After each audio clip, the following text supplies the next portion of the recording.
స్టూడెంట్గా సీతక్క ఓవైపు మినిస్టర్గా బాధ్యతలు, మరోవైపు ఎల్ఎల్ఎం పరీక్షకు ప్రిపేర్ అంట. చదువుకు ప్రాధాన్యత ఇస్తున్న మంత్రి సీతక్కనంట. మంత్రి సీతక్క నిత్యం బిజీగా ఉంటారు. ఓవైపు మంత్రిగా బాధ్యతలు నిర్వర్తిస్తూనే మరోవైపు చదువుకు ఇంపార్టెన్స్ ఇస్తున్నారు. ప్రజాసేవలో ఉంటూ ఇప్పటికే ఎల్ఎల్బి రాజనీతి శాస్త్రంలో పిహెచ్డి పూర్తి చేశారు. తాజాగా నేటి నుంచి ప్రారంభం కానున్న ఎల్ఎల్ఎం 2వ సంవత్సరం పరీక్షలకు మంత్రి ప్రిపేర్ అవుతున్నారు. తన అధికారిక నివాసమైన ప్రజాభవన్లో ఎల్ఎల్ఎం ఎగ్జామ్కు ప్రిపేర్ అవుతున్న దృశ్యాలు సోషల్ మీడియాలో చక్కర్లు కొడతా ఉన్నాయంట.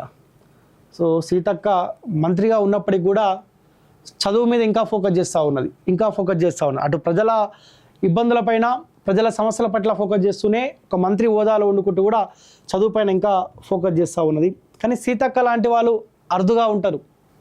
సరే, గత ప్రభుత్వంలో బీఆర్ఎస్ పార్టీలో ఉన్న మహిళా ఎమ్మెల్యేలు ఎట్లా ఉన్నారో తెలియలే. కానీ నేను ఆనాడు కూడా అసెంబ్లీ ఎలక్షన్లో ఒక మాట చెప్పిన, కాంగ్రెస్ పార్టీ కావచ్చుగాక సీతక్క లాంటి గొంతుకలను మీరు కాపాడుకోవాలని చెప్పిన. సో ప్రజలు కూడా అనుగుణంగానే మంచి అవకాశం కల్పించారు. కాంగ్రెస్ పార్టీ కూడా ఆమెకు ఒక మంత్రి హోదాలో అవకాశం కల్పించారు.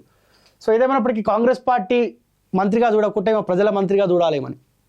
స్టూడెంట్గా సీతక్క ఓవైపు మినిస్టర్గా బాధ్యతలు, మరోవైపు ఎల్ఎల్ఎం పరీక్షకు ప్రిపేర్ అంట. చదువుకు ప్రాధాన్యత ఇస్తున్న మంత్రి సీతక్కనంట. మంత్రి సీతక్క నిత్యం బిజీగా ఉంటారు. ఓవైపు మంత్రిగా బాధ్యతలు నిర్వర్తిస్తూనే మరోవైపు చదువుకు ఇంపార్టెన్స్ ఇస్తున్నారు. ప్రజాసేవలో ఉంటూ ఇప్పటికే ఎల్ఎల్బి రాజనీతి శాస్త్రంలో పిహెచ్డి పూర్తి చేశారు. తాజాగా నేటి నుంచి ప్రారంభం కానున్న ఎల్ఎల్ఎం 2వ సంవత్సరం పరీక్షలకు మంత్రి ప్రిపేర్ అవుతున్నారు. తన అధికారిక నివాసమైన ప్రజాభవన్లో ఎల్ఎల్ఎం ఎగ్జామ్కు ప్రిపేర్ అవుతున్న దృశ్యాలు సోషల్ మీడియాలో చక్కర్లు కొడతా ఉన్నాయంట. సో సీతక్క మంత్రిగా ఉన్నప్పటికీ కూడా చదువు మీద ఇంకా ఫోకస్ చేస్తూ ఉన్నది.